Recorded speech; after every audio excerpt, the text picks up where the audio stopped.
aujourd'hui. Le prix de l'essence fait le yo-yo à Saguenay. Le conseil de ville appuie ATM et Stéphane Dufault se présente comme candidat indépendant dans le district 15.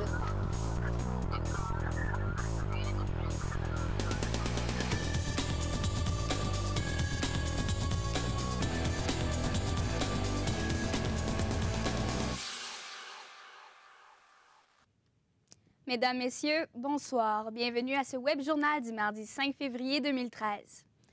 Le prix de l'essence a joué au yo-yo aujourd'hui à Saguenay. Il est grimpé à 1,36 $ce matin, mais il n'a pas tardé à redescendre. Johanna Bouchard, à combien se chiffre le prix du litre d'essence présentement? Oui, Jessica, en effet, ce matin, l'essence avait augmenté de 9 sous, mais cela n'a duré que 15 minutes puisque le prix est revenu à la normale à 1,27 $ pour le Saguenay-Lac-Saint-Jean. Le Saguenay-Lac-Saint-Jean a eu les prix d'essence les plus bas au Québec selon le bilan annuel réalisé par CAI Québec en 2012.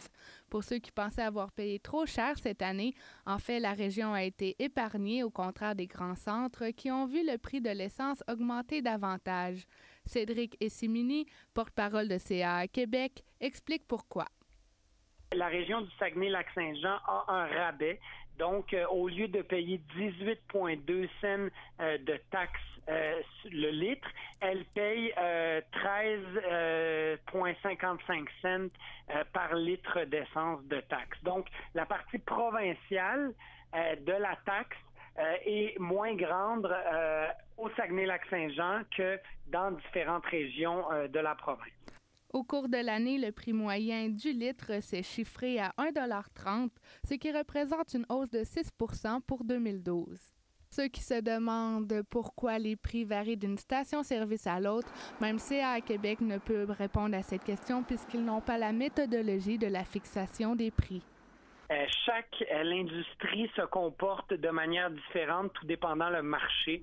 Elle ne se comportera pas de la même manière à Montréal qu'à Québec, qu'au Saguenay. Donc, malheureusement, c'est des données qui nous manquent. Les automobilistes du Saguenay-Lac-Saint-Jean espèrent que le bilan de 2013 sera aussi positif que celui de 2012. Johanna Bouchard, ATM Nouvelles, Saguenay. Olivier Tremblay, 18 ans, accusé d'avoir allumé l'incendie du 21 rue Price le 15 janvier dernier, se voit imposer une thérapie fermée de 6 mois à Trois-Rivières. Le jeune homme s'est présenté ce matin au palais de justice de Saguenay pour subir son enquête sur remise en liberté. Son comportement a été jugé inquiétant depuis son adolescence. Il accumule les actes criminels. Il se verra imposer de sévères conditions. Le projet de mini-centrale hydroélectrique à Val-Jalbert est épargné par l'annulation de 6 autres plans similaires commandés par la ministre des Ressources naturelles, Martine Ouellette. Pour sa part, Nature Québec demande au gouvernement de revoir sa décision, leur intention étant de préserver le site patrimonial et naturel. La ministre a affirmé dans un communiqué émis au cours de la journée que la décision permettra à Hydro-Québec d'économiser 24 millions de dollars par année. Le conseil municipal de Saguenay a adopté à l'unanimité hier soir une motion d'appui en faveur du maintien de l'exclusivité du programme Arts et technologies des médias. Un appui de taille pour le cégep de Jonquière qui s'attend à recevoir une réponse officielle du gouvernement à la suite du sommet sur l'éducation prévu à la fin du mois. Geneviève Tremblay-Plourde, comment les conseillers ont-ils pris cette décision? En fait, Jessica, c'est le président du conseil d'arrondissement de Jonquière, Régent Laforêt, qui a pris cette décision en concertation avec le maire Tremblay. C'est donc hier soir que le tout a officiellement été adopté. Les membres du conseil municipal de Saguenay enverront une résolution unanime au ministre de l'Éducation Pierre Duchesne pour plaider le retour de l'exclusivité du programme Arts et technologies des médias au cégep de Jonquière. Pour Régent Laforêt, l'autorisation accordée au collège André Grasset est simplement inacceptable. Je vais peser mes mots. Moi, je pense que c'est une bassesse politique qui a été faite le 13 juillet, juste avant la période électorale. Je peux vous dire une chose, qu'il y en a qui ont dormi au gaz là, pour nous défendre au niveau régional présentement. Ce que plusieurs redoutent, c'est que si rien n'est fait, le Collège André Grasset à Montréal offrira une formation en production et post-production télévisuelle dès l'automne 2013. Or, le caractère exclusif du programme ATM a des retombées économiques importantes au Saguenay-Lac-Saint-Jean. À l'heure actuelle, il y a 240 étudiants par année qui viennent ici. Il y a des retombées, plusieurs millions de retombées économiques par année. Pour la direction du cégep de Jonquière, il n'est pas encore trop tard pour revenir sur cette décision prise par l'ancien gouvernement Charest. Il n'est jamais trop tard, je pense, pour conserver ses acquis. D'ailleurs, aux yeux du Cégep, l'appui de Ville-Saguenay pourrait définitivement faire pencher la balance en leur faveur. M. Tremblay est connu pour être un bon défenseur des intérêts de la région. Alors, moi, j'ai tout à fait confiance là, à la pression qu'ils vont pouvoir exercer sur le ministre de l'Éducation. Dans les prochaines semaines, le conseil municipal de Saguenay tentera de rallier les autres municipalités du Saguenay-Lac-Saint-Jean à sa cause, de façon à ce que la région ne parle plus que d'une seule voix en vue de la conclusion de toute cette histoire.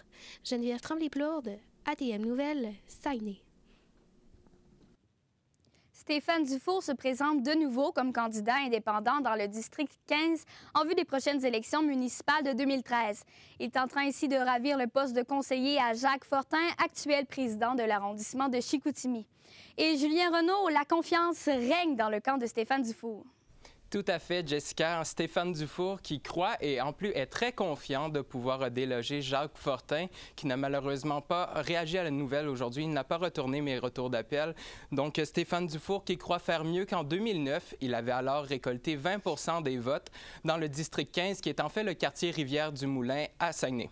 Et comment compte-t-il s'y prendre pour mobiliser la population?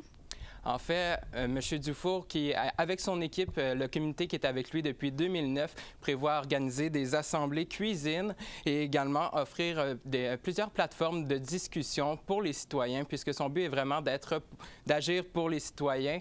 Par contre, le travailleur social qui dit également vouloir miser davantage sur le porte-à-porte pour aller chercher des appuis et la confiance qui est très, très bonne. Je vous laisse entendre à ce sujet.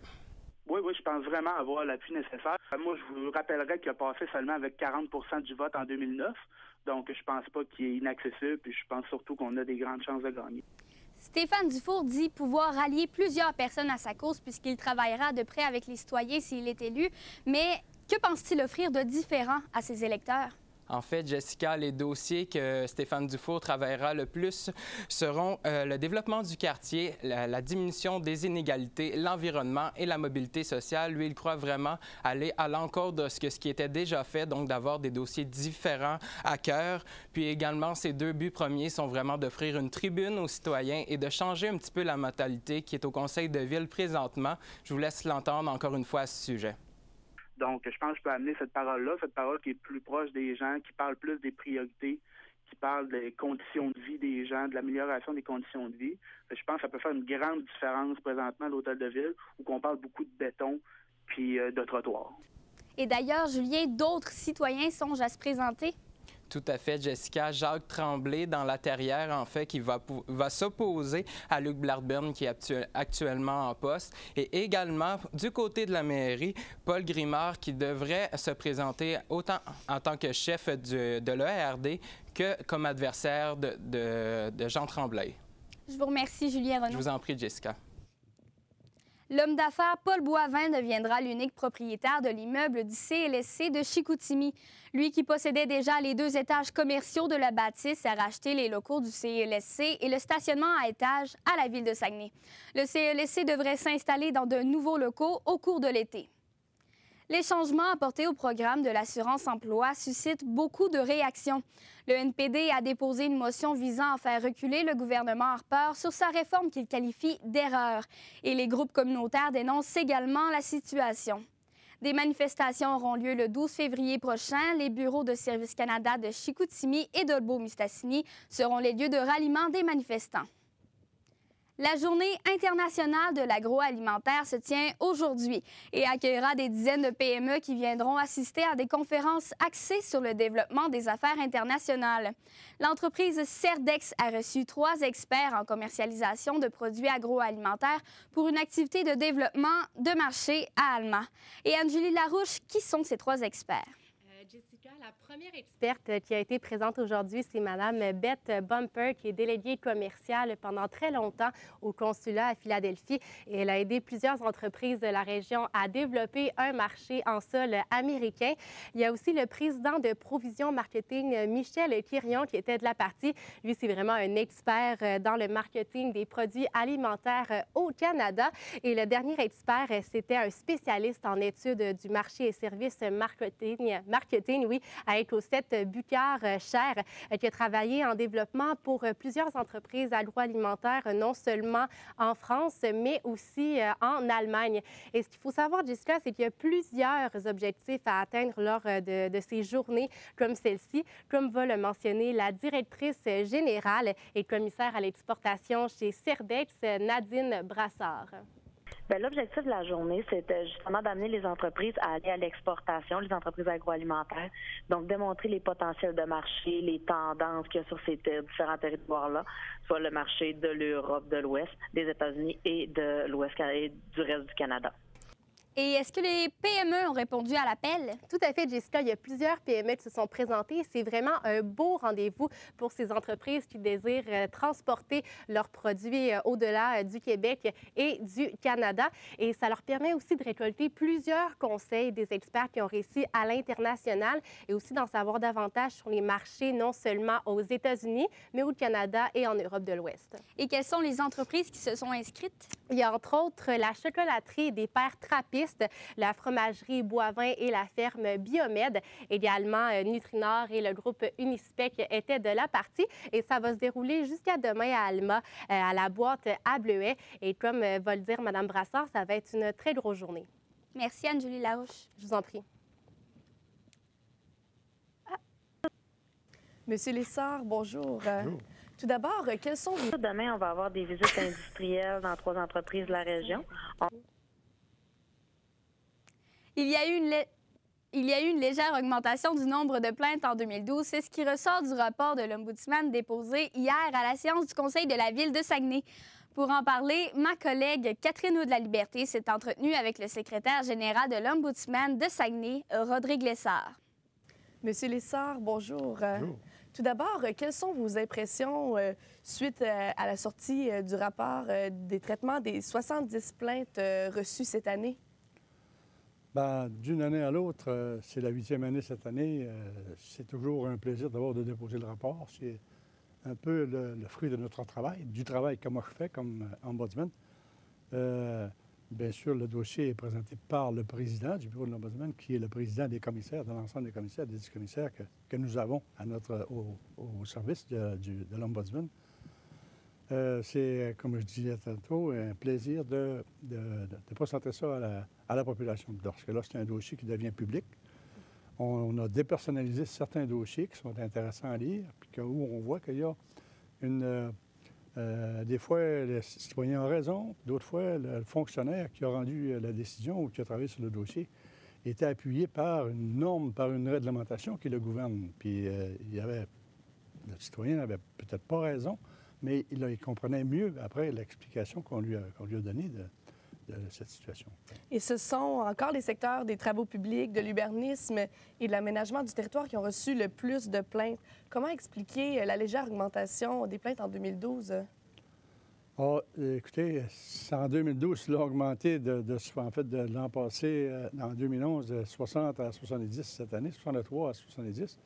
Mais en 2008-2009, on en avait eu 93 aussi.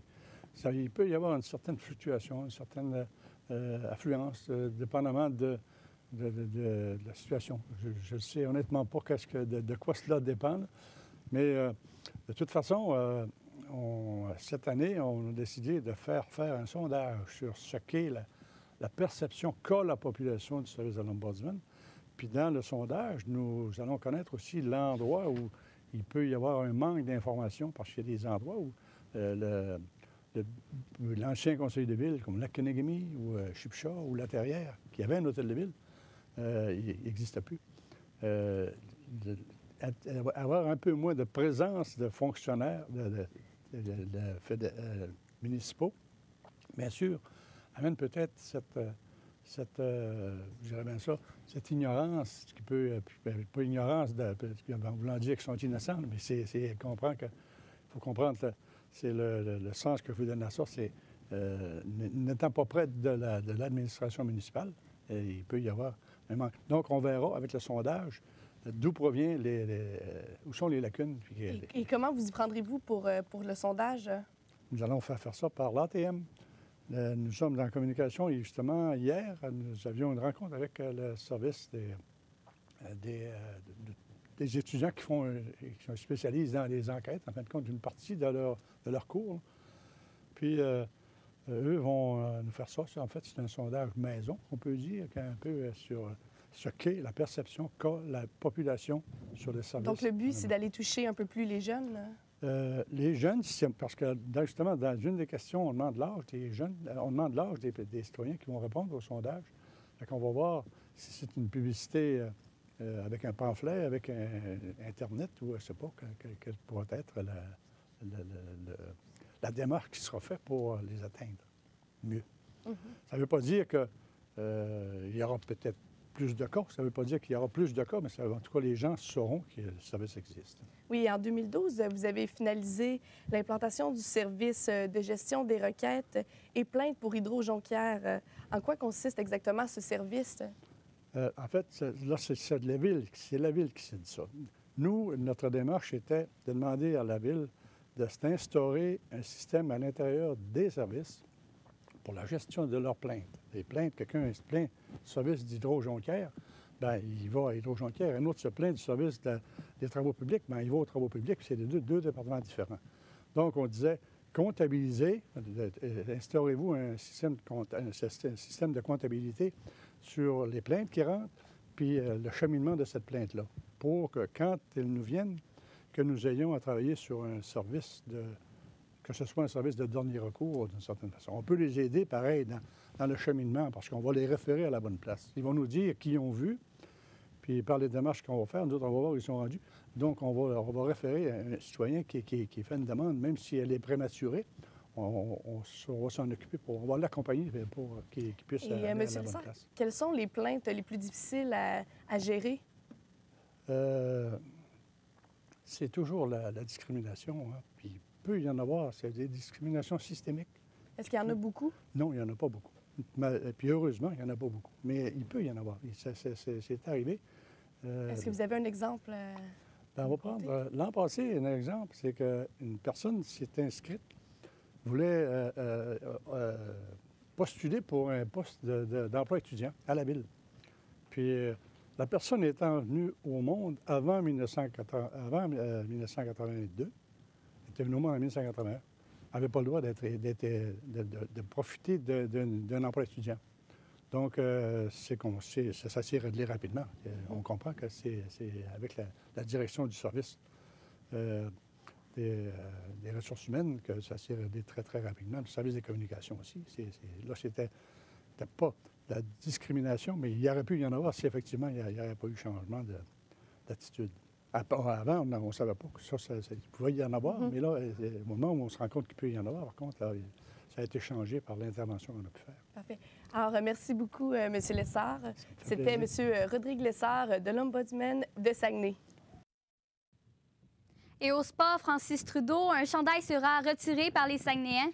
Oui, Jessica, 45 ans plus tard, le chandail de Pierre Girard sera retiré par les Saguenayens de Chicoutimi.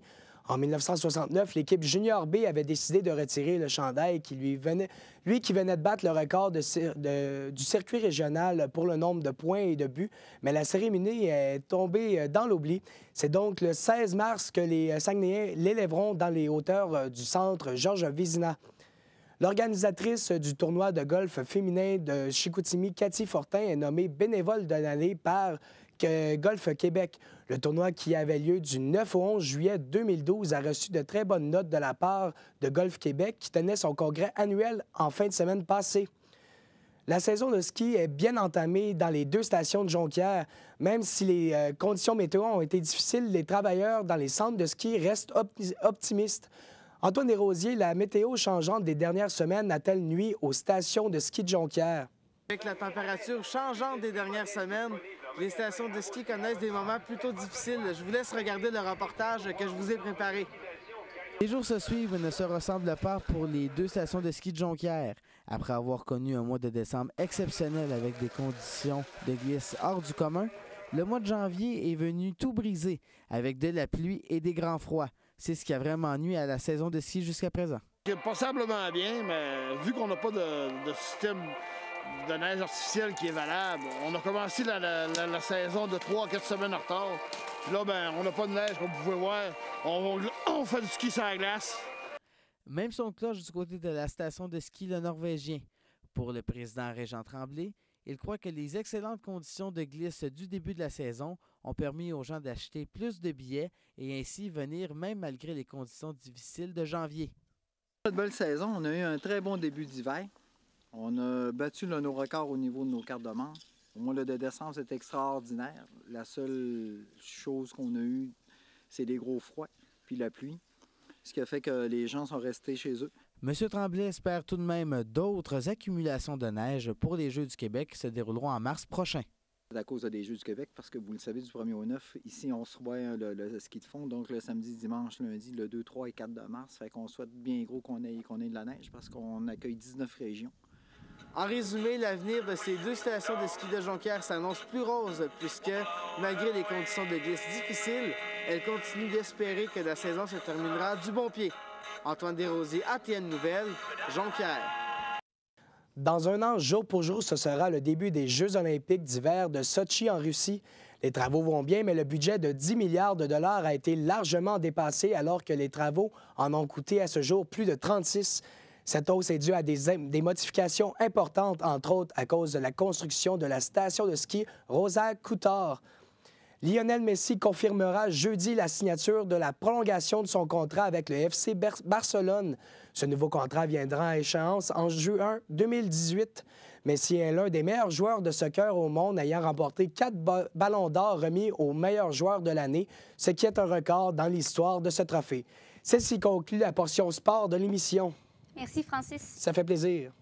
Du côté de la météo, Charles-Philippe Leclerc, des températures un peu plus habituelles que dans les précédentes semaines nous attendent. Oui, Jessica, ce soir à Saguenay, moins 20 degrés avec un ciel variable et on s'attend à la même chose du côté du lac Saint-Jean.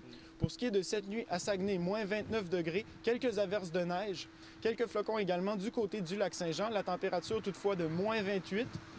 Demain à Saguenay, le mercure affichera moins 25. Le ciel sera nuageux avec quelques éclaircies. Du côté du lac Saint-Jean, demain, il va falloir s'habiller chaudement. Le mercure affichera moins 32 degrés. Par contre, on pourra se réjouir d'une journée ensoleillée. Voici ce qui complète la météo. De retour à vous, Jessica. Et voilà, c'est déjà ce qui conclut cette édition du Web Journal. Passez une agréable soirée. On se retrouve demain. Au revoir.